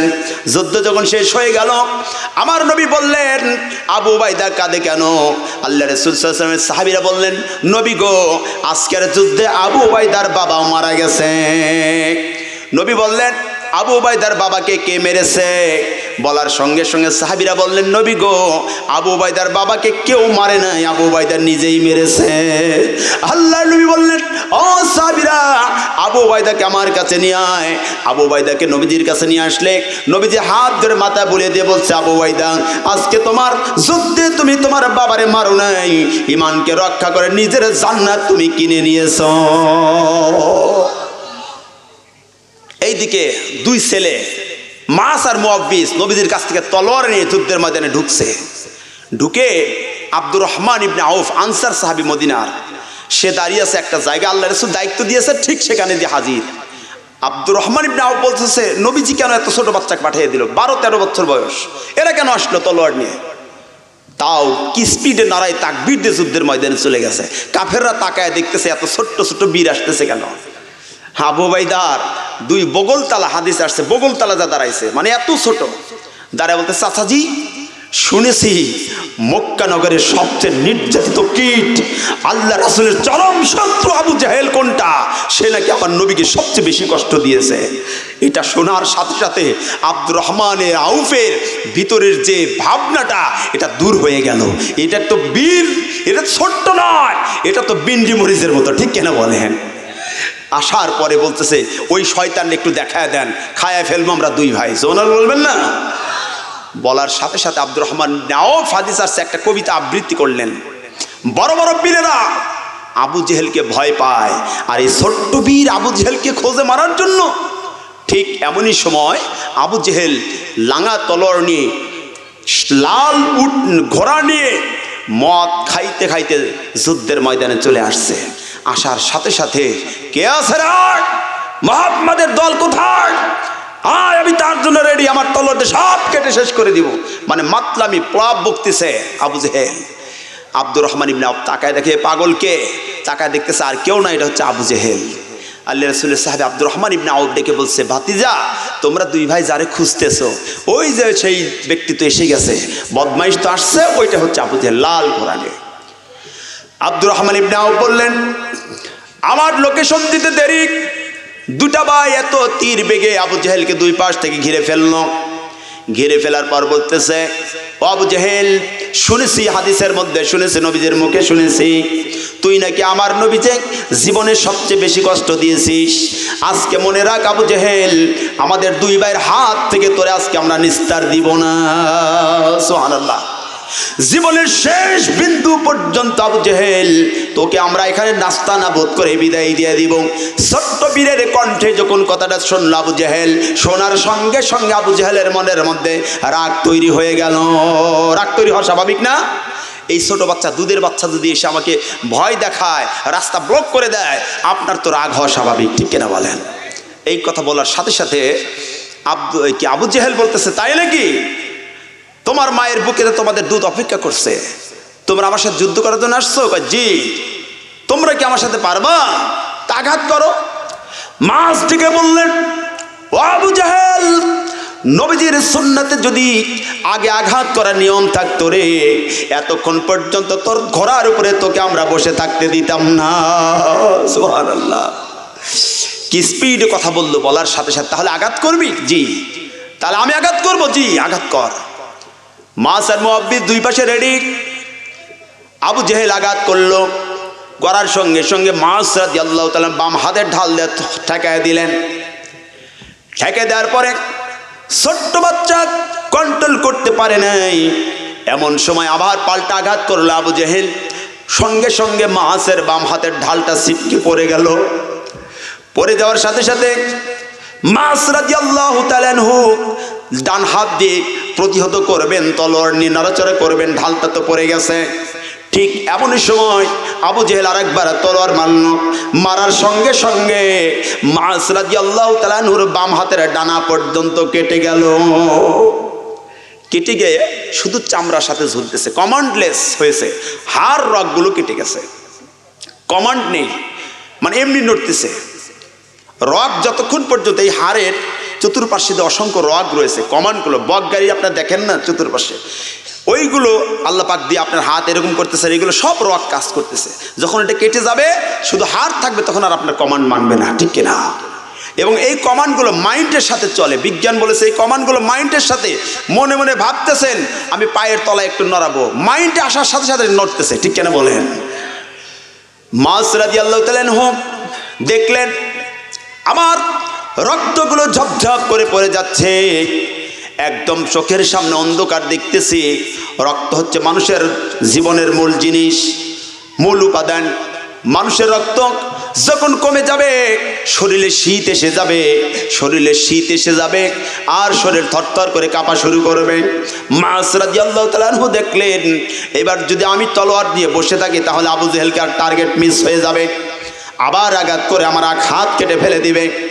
মুআব্বিজ দেখে ভয় পেয়ে গেছে, মাঠ ছাড়ে নাই।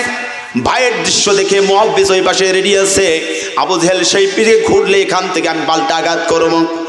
মাস রাদিয়াল্লাহু তাআলা আনহু মুআজ রাদিয়াল্লাহু মুআব্বিজ রাদিয়াল্লাহু তাআলা ওই পাশ থেকে আঘাত করার প্রকল্প প্ল্যান নিলেন।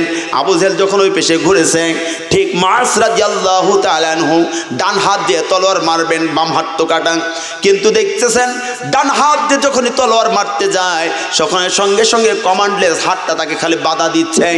এমন সময় মাস রাদিয়াল্লাহু তাআলা আনহু পিছনের দিকে একটু হটলেন, পিছনের দিকে হটে নিজের এই কমান্ডলেস হাতটাকে, চামড়ার সাথে ঝুলে থাকা হাতটাকে নিজের ডান পায়ের তালে এইভাবে ফেলে দিয়ে নিজের হাতটা নিজের টান দিয়ে ছিঁড়ে ফেলে দিয়ে ডান হাত দিয়ে আবু জেহেলের গর্দানকে লক্ষ্য করে এত জোরে তলোয়ার নিক্ষেপ করলেন, এক আঘাতে আবু জেহেলের গর্দান দুখণ্ডিত হয়ে গেল।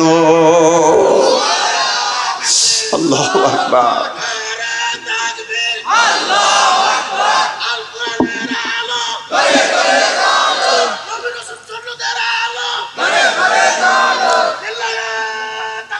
আল্লাহু আকবার। সম্মানিত হাজিরিন, আবু জেহেল শেষ, বদরের যুদ্ধ মুসলমানদের জয়। জয় দিলেন কাদের মধ্যে? ছোট্ট দুটি বাচ্চার মাধ্যমে। সুবহানাল্লাহ বলবেন।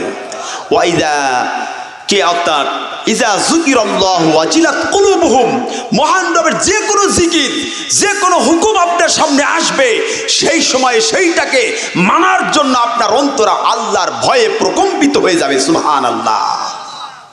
রাসূল বললেন, তোমরা দেখে আসো তো আবু জেহেল নাকি মরছে। আল্লাহ রাসূলের সাহাবী আব্দুল্লাহ ইবনে মাসউদ রাদিয়াল্লাহু তাআলা এসে দেখেন আবু জেহেল ঠিকই মরার প্ল্যানে চলে গেছে, মরে নাই এখনো, কথা বলতেইছে। রাসূল সাল্লাল্লাহু আলাইহি ওয়াসাল্লামের সাহাবী আল্লাহর হুকুমে তার ঘাটটা কাটতেছে। তখন আবু জেহেল বলছে, আমার ঘাটটা একটু লম্বা করে কেটো, কারণ আমি আসলাম নেতা, নেতাকে একটু বড়ই রাখা দরকার। মরার সময়ও আবু জেহেল নেতা যে থাকবে এই বৈশিষ্ট্য নেওয়ার জন্য বলতেছে, আমার ঘাটটা একটু লম্বা করো। আর বলতেছে, আমার আজকে সবচেয়ে বড় দুঃখ, আমার মৃত্যুটা যদি বড় বড় বীরের হাতে হতো তা আমার ইজ্জতটা বাঁচত, আজকে এই ছোট্ট বাচ্চার হাতে আমার মৃত্যু হয়ে গেল। আল্লাহ বুঝিয়ে দিয়েছেন, মুসলমানেরা সংখ্যাধিক্যের উপর বিজয় আনে না, মুসলমানেরা শক্তির উপর বিজয় করে না, মুসলমানদের বিজয় আসে মহান আল্লাহর সাহায্যের মাধ্যমে। ঠিক কেন বলে? ঘরের মধ্যে বসে থাকলে হবে না, মহান রবের সন্তুষ্টির লক্ষ্যে একনিষ্ঠভাবে আপনার নির্লস চেষ্টা সাধনা করবেন, আল্লাহ বিজয় দিয়ে দিবে। সুবহানাল্লাহ। সম্মানিত হাজির, হীনমন্যতায় ভুগলে চলবে না। 2 নম্বর বৈশিষ্ট্য, ওয়াইদা তুলিয়াত আলাইহিম আয়াতুহু যাদাতুহুম ঈমানা। মুমিনদের 2 নম্বর বৈশিষ্ট্য হলো, মুমিনদের সামনে যখন আল্লাহ পাকের কোরআন তেলাওয়াত করা হয় তখন তাদের ঈমান আরো বেড়ে যায়। সুবহানাল্লাহ। কোরআন তেলাওয়াত শুনে অসংখ্য ব্যক্তিবর্গ কাফেরেরা কালেমা পড়ে মুসলমান হয়ে গেছে। সুবহানাল্লাহ। এই ইতিহাসে আমরা 2টা প্রশ্ন করি। একটা প্রশ্ন, বলেন তো নবীদের মধ্যে সবচেয়ে রাগান্বিত নবী, রাগিত নবী, মেজাজ করা ছিল কোন নবীর? বলেন তো, আপনারা বলেন। আমার ভাই তো জানে, বলবি তো, আপনারা বলেন কোন নবী? মুসা আলাইহিস সালাম না ঈসা আলাইহিস সালাম? মুসা আলাইহিস সালাম। হাদিসে আসছে মুসা আলাইহিস সালাম যখন রাগ করতেন তার মাথার চুলগুলো খারাপ হয়ে যেত। চিন্তা করেছেন, একদিন মুসা আলাইহিস সালাম বনি ইসরাইলদের সাথে গোসল করে না, তখনকার গোসলের সিস্টেম ছিল নদীতে সব উলঙ্গ হয়ে গোসল করবে। তখন মুসা আলাইহিস সালাম বনি ইসরাইলদের সাথে উলঙ্গ হয়ে গোসল করেন। তিনি তো নবী, ঠিক কিনা? তিনি উলঙ্গ হয়ে গোসল করেন, তবে ফাঁকে একা একা করেন, ওদের মধ্যে না। এখন কাফেরেরা বলতেছে, মুসা আমাদের সাথে উলঙ্গ হয়ে গোসল করে না কেন? মুসার বুঝি এক সেরা রোগ আছে। হাদিসে কিন্তু আসছে, তাই না ভাই? হাদিস আসছে কিতাবুল আম্বিয়ার মধ্যে, দেখেন বুখারী শরীফ। মুসার বুঝি এক শিরা রোগ আছে, বুঝতেছেন তো? মানে পোতা ফুলে গেছে। তার মানে এটা বলে তার ইজ্জত দেখবে, আমাদের সাথে গোসল করাবে। মুসা আলাইহিস সালাম বলছে, 1 সেরা বলো আর 2 সেরা বলো, আমি তোমাদের সাথে গোসল দিতাম না, আমি একাই দেব। সুবহানাল্লাহ বলেন। নবীদের ইজ্জত আছে না নাই? এইটা বলার পরে মুসা আলাইহিস সালাম, আল্লাহ পাক বলেছে, তোরা যেহেতু আমার নবীর, তোরা একটা দোষ বের করেছস, আমি আমার দায়িত্ব আমার নবীর দোষটা তোদের কাছে প্রমাণ আমি করেই দিব যে নবী দোষী না। সুবহানাল্লাহ বলেন। অত ইজ্জু মান তাশাউ অত দিল্লু মান তাশা বিয়াদিকাল খায়র। আমি যাকে ইচ্ছা সম্মান দেই, ফুলের মালা দেই, যাকে ইচ্ছা জুতার মালা দেই, সমস্ত কল্যাণের চাবিকাঠি আমি আল্লাহর হাতে। সুবহানাল্লাহ। আর আল্লাহর নেচার হলো যে বিষয়ে পারদর্শিতার প্রমাণ দেন, লাস্টে তিনি সেটাকে আবার নিজের শক্তি আছে কিনা এটা প্রমাণ করে দেন। লাস্টে বলছে, ইন্নাকা আলা কুল্লি শাইইন কাদির। আল্লাহ ইজ দ্য সুপ্রিম পাওয়ারফুল, সকল ক্ষমতার মালিক, সবচেয়ে ক্ষমতার মালিক বড় আল্লাহ। সুবহানাল্লাহ। মুসা আলাইহিস সালাম একা একা গোসল দিচ্ছেন এক জায়গায়, নিজের লুঙ্গিটা খুলে একটা পাথরের উপর রাখছে, পাথরের দেশ তো, একে একা একা গোসল দিচ্ছেন নদীর মধ্যে। ঠিক এমন সময় মুসা আলাইহিস সালাম যখন পানির মধ্যে নামছে, এই সময় ওই দিকে যে লোকগুলা তার কুচ্ছা রটনা করছে, মুসার 1 শিরা রোগ আছে, কি করা যায়, ইজ্জত দেখতেই হবে, এই জন্য আমাদের নোংরামিতে মুসাকে জড়াতেই হবে। ওরা এক জায়গায় পরামর্শ করতেছে, আর মুসা আলাইহিস সালাম এদিকে গোসল দিচ্ছে, লুঙ্গি রাখছে কার উপরে? পাথরের উপরে। ঠিক পানির মধ্যে নামার সাথে সাথে দেখে পাথর লুঙ্গি নিয়ে জোরে দৌড়, পাথর একাই যাচ্ছে। মুসা আলাইহিস সালাম, এই পাথর কি করিস? আমার ইজ্জতের ব্যাপার, কি করতেছিস? পাথরের পিছে আল্লাহ নবী মুসা দৌড়ায়, পাথরও দৌড়ায়, কিন্তু ধরতে পারতেছে না। মুসা আলাইহিস সালাম হাতে সেই লাঠিটা রয়েছে তখনও, ঠিক পাথর লুঙ্গিটা নিয়ে ওই যে বদমাইশরা যে পরামর্শ করছে, মুসা কেন আমাদের সাথে উলঙ্গ হয়ে গোসল দেয় না, বুঝছি মুসার 1 শিরা রোগ রয়েছে। সেই মিটিংয়ের মধ্যে গিয়া পাথর লুঙ্গিটা নিয়ে সেখানে বসে পড়ল। মুসা আলাইহিস সালাম ওখানে গেলেন একবারে উলঙ্গ। এখন ওই সময় ওরা দেখে মুসা আলাইহিস সালামের কিন্তু এক শিরা রোগ নাই, সুবহানাল্লাহ বলেন না। এটা মূলত আল্লাহ তার কলঙ্ক মুক্ত করে দিলেন। লাস্টে মুসা আলাইহিস সালাম ওই পাথরের উপর কয়েকটা 7টা আঘাত করেছিলেন। এক জায়গায় আসছে 3টা, এক জায়গায় আসছে 7টা আঘাত করেছেন।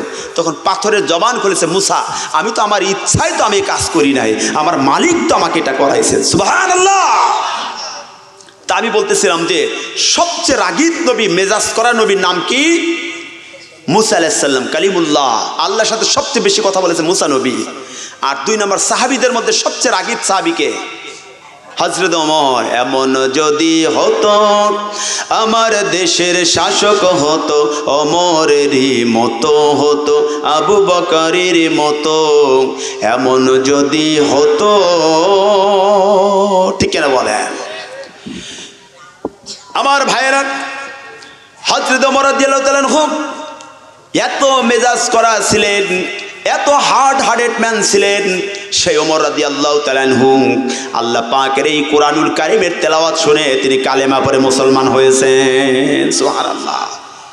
এই কোরআনের তেলাওয়াতে তার মধ্যে ঈমান এসেছে, কোরআনের নূর দিয়ে তার মধ্যে আল্লাহ পাক ঈমান দিয়েছেন, সুবহানাল্লাহ। এই ঘটনা সবার জানা আছে না নাই? যাচ্ছিলেন তো আমার নবীকে মারতে, আর ভগ্নিপতি সাইদ আহমেদের ঘরে ফাতিমার কণ্ঠে, আবু দারদা রাদিয়াল্লাহু তাআলা আনহুর কণ্ঠে কোরআন তেলাওয়াত শুনে তার কানের মধ্যে গেলে তার রাগ কমে গেল। আর লাস্টে বলল, কিছুক্ষণ পেটন দেওয়ার পরে বলছে, আমি তো অন্তরের মধ্যে তো জ্বালা ধরে গেল, তোরা কিছুক্ষণ আগে কি পড়ছিলি বলতো? বলছে আল্লাহর এই কোরআন। আমার একটু শোনা। বলছে লা ইয়ামাসসুহু ইল্লাল মুতাহহারুন, স্পর্শ করা যাবে না পবিত্রতা ছাড়া। পবিত্রতা অর্জনের মাধ্যম কয়টি সবাই বলেন তো? 3টি। কয়টা? 1 নম্বর হচ্ছে ফরজ গোসল, 2 নম্বর অজু, 3 নম্বর তায়াম্মুম। আমরা অনেকে এখানে আছি ফরজ গোসলের নিয়ত জানি না। ফরজ গোসল কয়টি, মানে গোসলে ফরজ কয়টি এটাও জানি না। অজুর ফরজ হয়তো কোনোটি জানবে কি, যে এলাকায় মক্তব মাদ্রাসা আছে সে এলাকায় বাচ্চারা পর্যন্ত জানে। ঠিক কেনা বলেন? আপনাদের কি মক্তব আছে? সকালবেলা কি মক্তব আছে? চলে? আচ্ছা, এই মসজিদে আছে না? ইনশাল্লাহ জমজমাট করে করবেন, আলহামদুলিল্লাহ। ছেলে মেয়েদেরকে কোরআন শিক্ষার জন্য মক্তব উন্মুক্ত করে দিবেন। ফাউন্ডেশনের বক্তব্য থাকলেও এর সাথে আরেকটা বক্তব্য যোগ করে দিবেন। তাহলে দেখবেন সকলেই ভালোভাবে, আপনার কোমলমতি শিশুরা ছোট্ট থেকে কোরআনের জ্ঞান পাবে। ঠিক কিনা? অজুর ফরজ, অজুর সুন্নাত, গোসলে ফরজ, গোসলের সুন্নাত, এগুলো সব বুঝে ফেলে দিবে। আমি আপনাদের প্রতি একটা রিকোয়েস্ট করবো এট লাস্ট, আমার ভাইরা।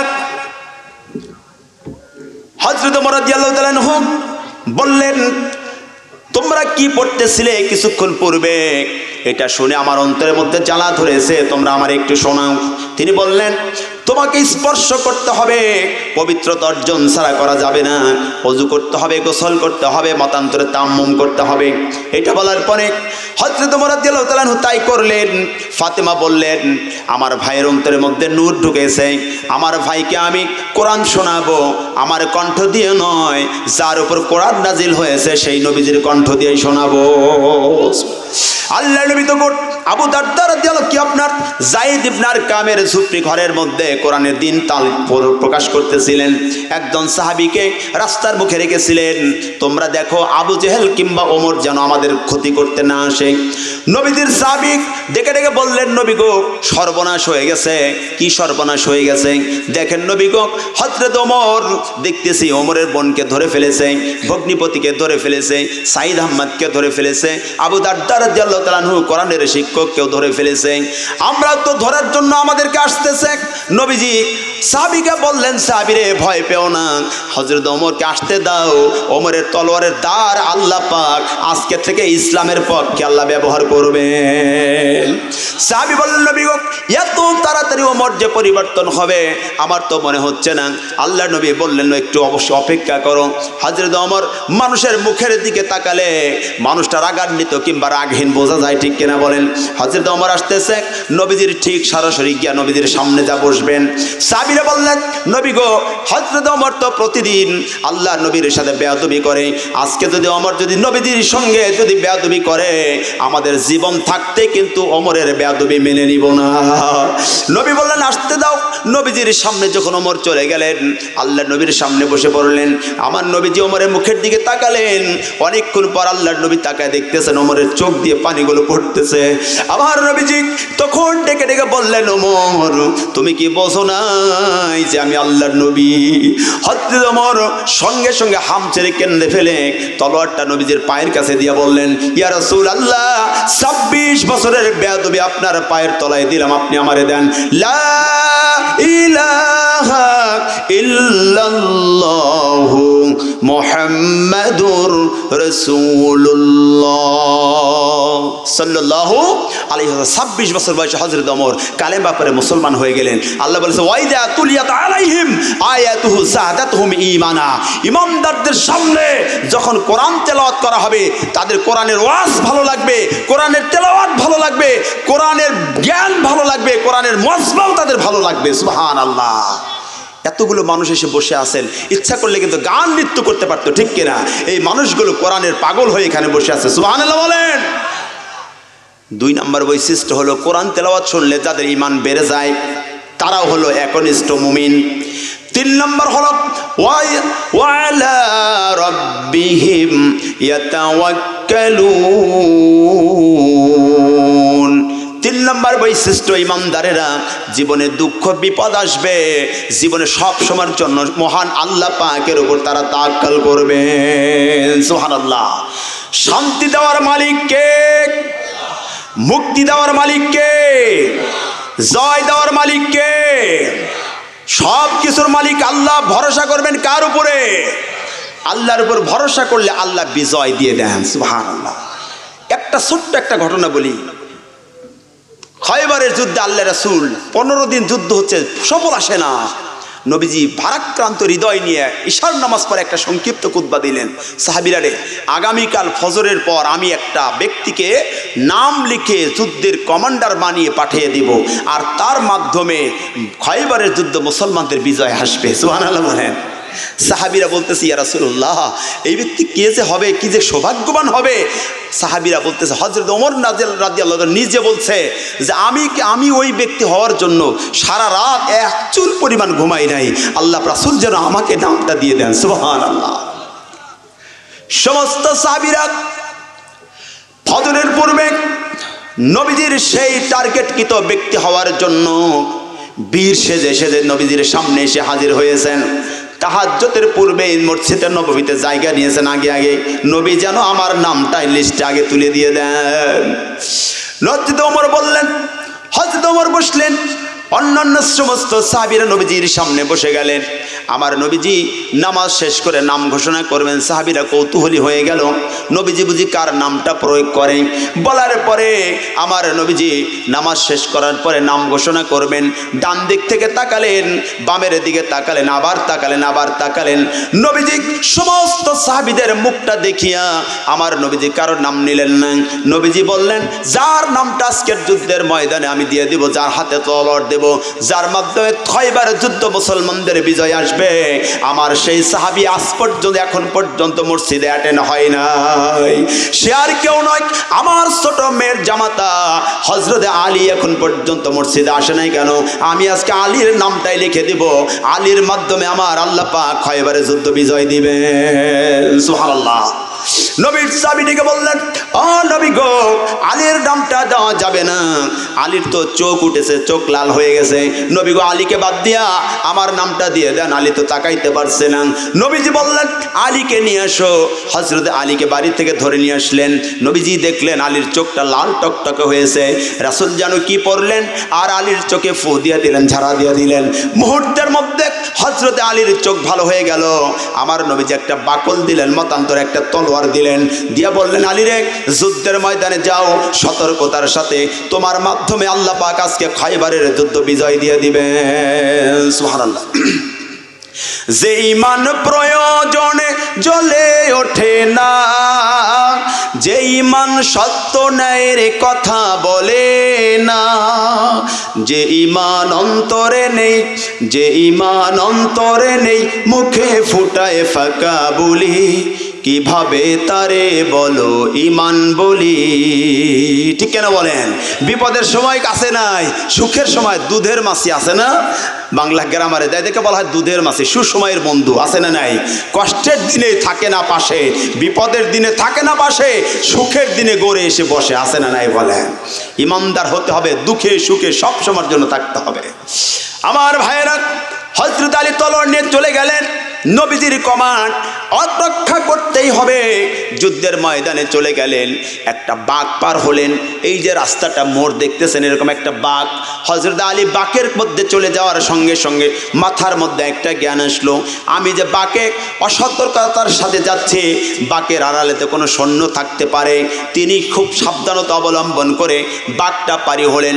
বাঘটা কৌশলে পারি হওয়ার সঙ্গে সঙ্গে তাকে দেখতেছেন বাঘে এমন একটা বীর দাঁড়িয়ে আছে, বীরের নাম হলো মুরাহাব। লাঙা তলোয়ার নিয়ে দাঁড়িয়ে আছে। ওই মুরাহাবের সামনে যে ব্যক্তি এখান থেকে পাস হতে যায়, সঙ্গে সঙ্গে অত থেকে আড়াল থেকে টার্গেট করে মেরে ফেলে দেয়। তাই বুঝি 15 দিন পর্যন্ত মুসলমানদের জয় নাই। হযরত আলী কৌশল করে সেই বাঘটা পার হলেন, মুরাহাব দেখে ফেললেন আলী এসে পার হয়ে গেছে, আর উপায় নাই। মুরাহাব ডেকে বলছেন, আলী রে, তুমি কি যুদ্ধের ময়দানে এসেছো? কয়, জি, আমি যুদ্ধের ময়দানে খেলা করার জন্য আসছি তোমার সাথে। মুরাহাব, তুমি এখানে বসে আছো, যার কারণে এইটাই বিপদ। মুরাহাব ডেকে বললেন, আলী রে, আমার সম্পর্কে তুমি ভালো করেই জানো, আমি সেই মুরাহাব। 40 জন যুবক একসাথে যুদ্ধ করে মুরাহাবের সাথে পারে না, আমি কিন্তু সেই মুরাহাব। তুমি জানো এই মক্কা নগরে, মদিনার মধ্যে এমন কোনো বীর নাই মুরাহাবের কাছে কল্লা নিয়ে ফিরে যেতে পারে। অহংকার করে বলতেছে, আমি তো সেই বীর, আমার সাথে কেউ কল্লা নিয়ে যেতে পারে না কোনোদিন। তারপরে তুমি আসছো, তুমি কি আলীকে, হাসান হুসাইনকে তুমি কি এতিম করবে, আর ফাতেমাকে কি তুমি বিধবা করবে? মুরাহাব এই কথা বলার সাথে সাথে আলী বলতেছে, মুরাহাব, কারে বলতেছো তুমি? আলী রে? কয়, জি। তুমি কি আলী রে চেনো? তোমার এই তলোয়ার ভয় করে কিছু গতি ভয় কাফের বেঈমানেরা, আলী ভয় করে না। সুবহানাল্লাহ বলে। আলী ভয় করে কাকে? ওয়া আলা রাব্বিহিম ইয়াতাওয়াক্কালুন। ভয় করলে তো আমি এখানে আসতাম না। তাহলে কি যুদ্ধ করবে? জি, আমি যুদ্ধ করার জন্য এসেছি।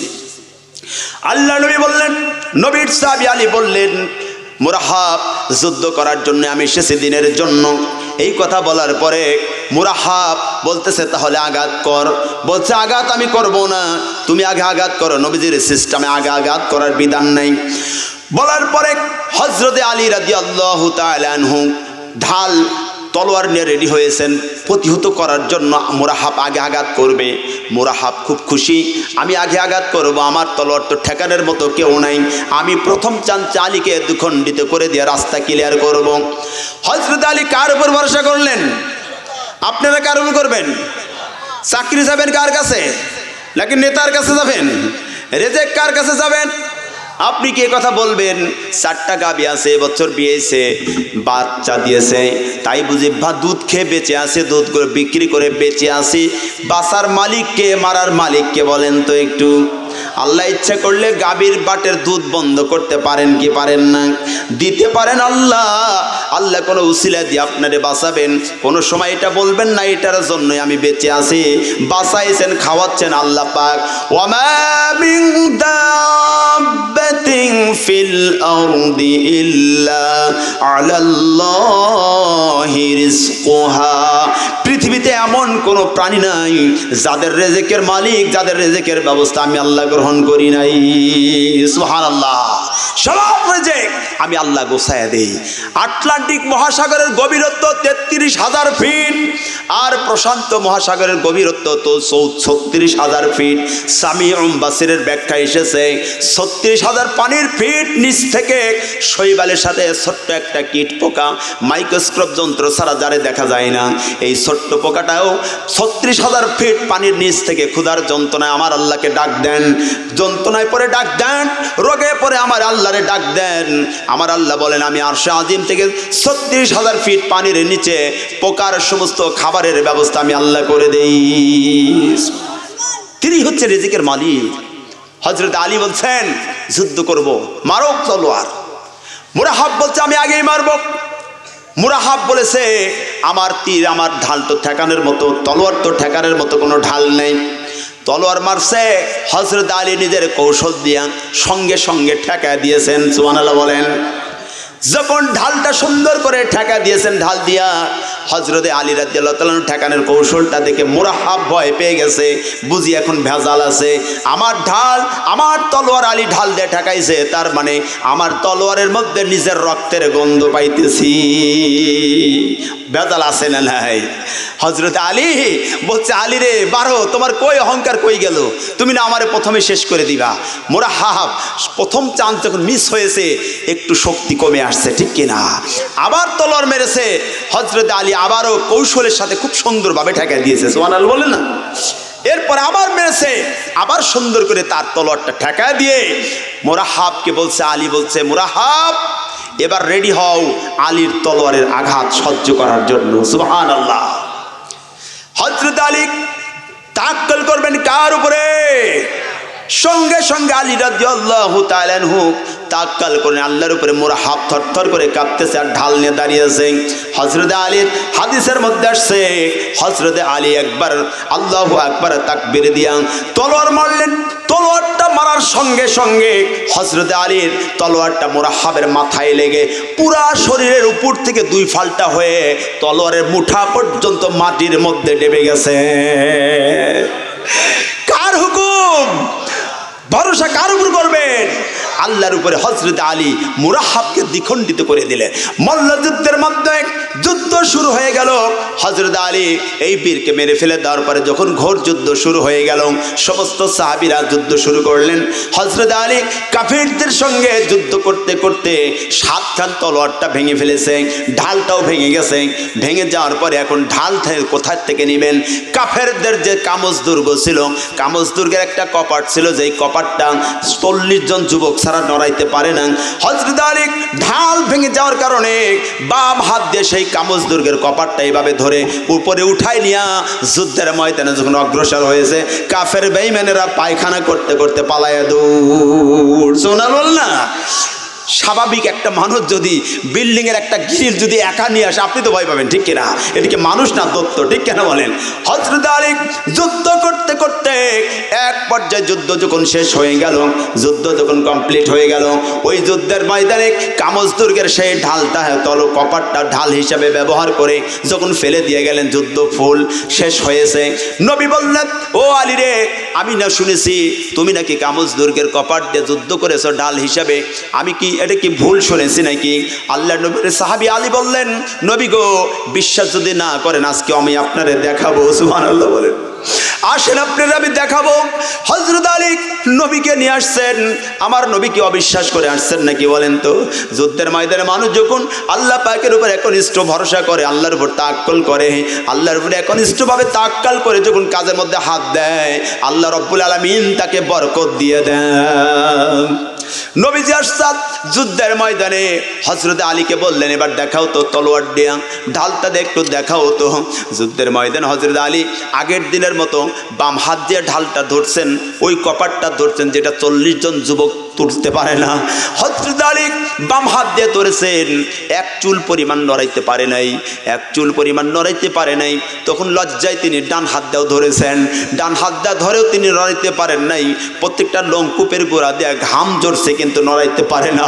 হযরত আলী মুখটা নিস্মিক দিয়ে লজ্জায় তিনি দাঁড়িয়ে আছেন।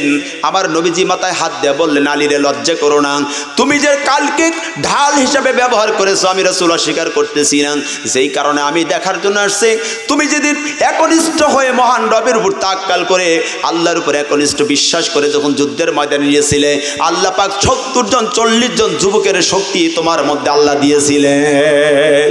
ওয়া কানা হাক্কান আলাইনা নাসরুল মুমিনিন। সুবহানাল্লাহ। মুমিন যখন একনিষ্ঠভাবে আল্লাহর উপর তাওয়াক্কুল করে লড়ার অংশ নেয়, আল্লাহ পাক বলে ওকে সাহায্য করা আমার ওয়াজিব হয়ে যায়। সুবহানাল্লাহ। তাহলে 3 নম্বর মুমিনের বৈশিষ্ট্য, জীবনে সব সময়ের জন্য আল্লাহর উপর তাওয়াক্কুল করবে, ঠিক কিনা? এবার 4 নম্বরের মতো ভেজাল আছে, আল্লাযীনা ইউকিমুনাস সালাত। মুমিনদের 4 নম্বর বৈশিষ্ট্য, তারা নামাজি হবে। কি হবে? যত বড় পীর হোক, যদি নামাজ না পড়ে পীর না, ওটা হলো ফির, ঠিক কিনা বলেন? পীর না, নামাজ যদি না থাকে, রাসূলের সুন্নাত যদি না থাকে, সেটা পীর হতে পারে না। যত বড় ওলি হোক, নামাজ ছাড়া কেউ ওলি হতে পারে না। রাসূল বলেছেন আস-সালাতু ইমাদুদ্দিন, নামাজ হলো দ্বীনের খুঁটি, নামাজ হলো দ্বীনের খুঁটি, নামাজ হলো দ্বীনের খুঁটি। সুবহানাল্লাহ বলেন। রাসূল আরো কথা বলেছেন মান আকামাস সালাত ফাকাদ আকামাদ্দিন, যারা নামাজ কায়েম করে তারা দ্বীন কায়েম করলো। সুবহানাল্লাহ। আরেকটা হাদিস রাসূল বললেন আরাআইতুম লাউ আন্না নাহরান